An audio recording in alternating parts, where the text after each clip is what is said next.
In the winter of 1847, they said the snow wouldn't stop falling. But it wasn't the snow the villagers feared, it was the sound. The soft cries of children beneath the ice. What if I told you there's a place so consumed by desperation that its people chose to sacrifice their bloodlines? Not for survival, but for power. Most history books skip this story.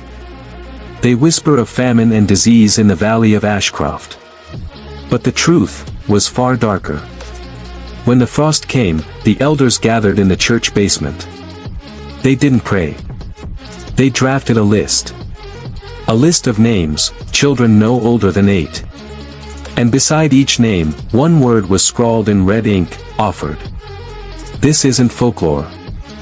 I've seen the ledgers myself. Pages blackened by soot, stinking faintly of copper. And once you hear what happened in Ashcroft, you'll never look at a small town the same way again. But you're not ready for the truth. Not yet. Ashcroft was the kind of town that never should have existed. Nestled deep in the Appalachians, it was surrounded by jagged peaks and forests so thick they swallowed sound. The settlers came in 1799, led by Elias Kettering, a man whose ambition outpaced his morality. Kettering didn't just want a village. He wanted a kingdom. By 1802, Ashcroft thrived. Timber, fur, and iron poured out of the valley, enriching a select few families. But prosperity in the mountains never lasts. By 1846, the crops failed. Livestock perished without explanation, blackened tongues hanging from their mouths. And in the harshest winter in living memory, the people faced a truth no one dares admit. They couldn't all survive. At first, the elders demanded sacrifices of property, livestock, tools, and homes. Then, they turned their eyes to something far more valuable. The young. They called it the purification. At night, parents locked their doors and pressed their children close. But it wasn't enough. The elders' men came in groups of 3, lanterns swaying in the darkness. They knocked politely. And when the door opened, they read from the list. By decree of Ashcroft's council, the offering is due. The chosen children were led away barefoot through the snow. Parents too afraid to resist knelt in their doorways, whispering prayers that would go unanswered. Where did the children go? Officially, to the old iron mine, for warmth and shelter. But no one ever saw them again. Only later did rumors spread. That beneath the mine lay a cavern, and that its floor was slick with blood and ash. They say it started with one family. The Bellamys. Little Ruth Bellamy was taken first. Her father, a carpenter, begged the elders for mercy. He offered his tools, his home, even his own life in her place. The elders refused. The next day, Ruth's small mittens were found frozen to the gate of the church, stiff as boards. And beside them, a coin. A silver coin etched with a symbol no one in the village recognized. By spring, 23 children had vanished. And yet, Ashcroft survived. The snow melted. Crops sprouted green and healthy. Livestock multiplied. And the elders declared their actions righteous.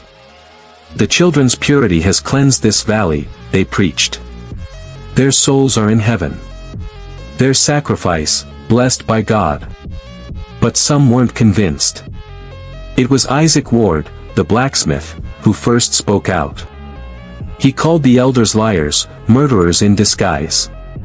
"You've sold us to something unholy," he roared at a village meeting. "And it will come for us next." That night, his forge burned to the ground. His wife and infant son vanished into the woods, never to return. The message was clear: dissent would not be tolerated.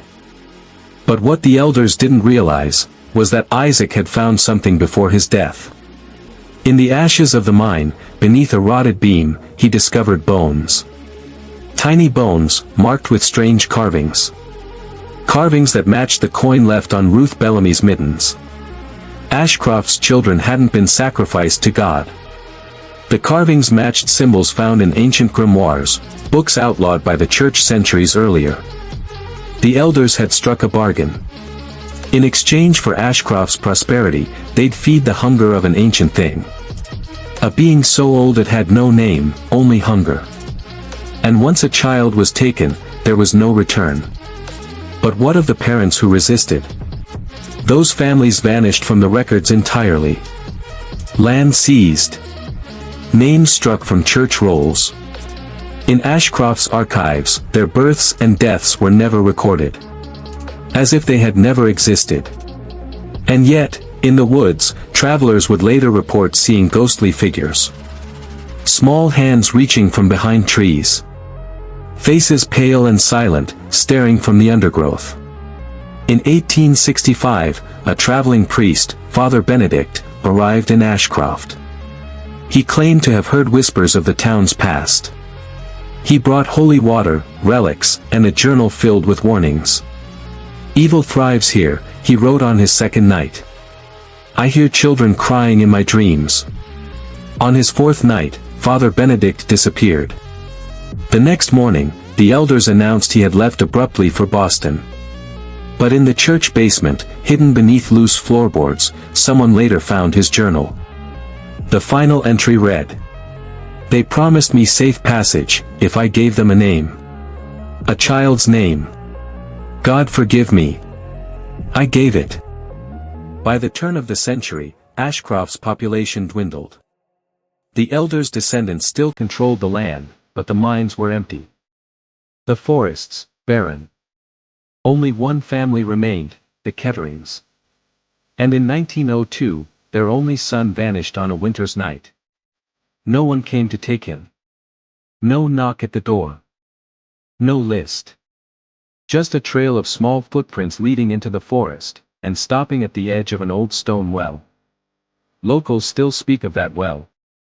At night, they say you can hear voices rising from its depths. Children's voices. In 1973, the state declared Ashcroft a lost township. Maps erased its name. Roads leading to it were blocked by chain-link fences. But hikers still wander too close. In 1998, a family of 3 vanished near Ashcroft's ruins. Their tent was found intact. Their car was parked neatly beside the trailhead. The only clue? A single mitten, placed carefully atop a rock. Tests revealed it belonged to their 6-year-old daughter. Ashcroft's elders are long dead. Or so they say. But wealth has a way of surviving. Land records show that descendants of those first families own corporations, banks, and churches across the state. And every year, in late winter, they gather at a private estate in the mountains. No one knows what happens there. But sometimes, hikers hear chanting in the woods. And sometimes, children go missing. Do you think you're safe? Because history doesn't disappear. It waits. Leave a comment below with the phrase, "The children still cry." Let's see who's brave enough to acknowledge the truth. And if you've made it this far, subscribe now. But be warned, this channel isn't for the faint of heart.